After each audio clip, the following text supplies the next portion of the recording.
Ayatollah Ali Khamenei ইরানের জনগণের কাছে তিনি শুধু একজনের নেতাই নন, বরং গর্ব, সাহস আর শক্তির এক প্রতীক।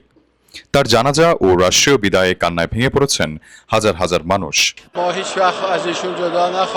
আয়াতুল্লাহ আলী খামেনি আমাদের হৃদয়ে, আমাদের আত্মায়। তিনি চিরকাল আমাদের মাঝে বেঁচে থাকবেন। আমরা কখনোই তাকে বিদায় জানাবো না। আমাদের শহীদ নেতা ছিলেন অত্যন্ত প্রজ্ঞাবান। ইরান ও ইসলামের ভবিষ্যৎ নিয়ে তিনি যে দূরদর্শিতা দেখিয়েছেন তা আমাদের আশাবাদী করে তোলে। তেহরানের বিশাল প্রার্থনা হলে শায়িত হয়েছে ইরানের প্রয়াত সর্বোচ্চ নেতার মরদেহ। সেখান থেকে একে একে শ্রদ্ধা জানাতে আসেন president Masoud Pezeshkian, parliament speaker Mohammad Bagher Qalibaf এবং পররাষ্ট্রমন্ত্রী আব্বাস আরাকচি সহ শীর্ষ নেতারা। দীর্ঘ ৩৭ বছর দেশ পরিচালনা সহ এই নেতার বিদায়ে পুরো পরিবেশ হয়ে ওঠে শোকাতুর। শুধু ইরানের নেতারাই নন, বিশ্বের বিভিন্ন দেশের প্রতিনিধি ও ধর্মীয় নেতারাও উপস্থিত হয়েছেন।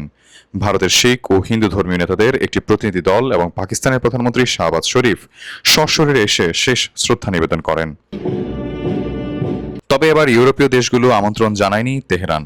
ইরানের ভাষ্যমতে যারা যুক্তরাষ্ট্র ও ইসরায়েলের সামরিক অভিযানে প্রত্যক্ষ বা পরোক্ষ সমর্থন দিয়েছে তাদের আমন্ত্রণের প্রশ্নই আসে না। এই আয়োজন আন্তর্জাতিক অঙ্গনে ইরানের রাজনৈতিক অবস্থান ও মিত্রতার এক স্পষ্ট বার্তাও দিয়েছে। এই শোকযাত্রার প্রতিটি গন্তব্য বহন করেছে বিশেষ তাৎপর্য। তেহরান থেকে মরদেহ নেওয়া হয় শিয়া ধর্মীয় শিক্ষার কেন্দ্রে কমে।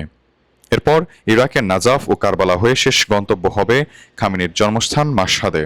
সেখানে শিয়া ইসলামের অষ্টম ইমামের মাজার সংলগ্ন এলাকায় তাকে সমাহিত করা হবে, যেখানে প্রায় ৪০ লাখ মানুষের উপস্থিতির আশা করা হচ্ছে। তাইফুল ইসলাম, ডেস্ক রিপোর্ট, আজকের খবর।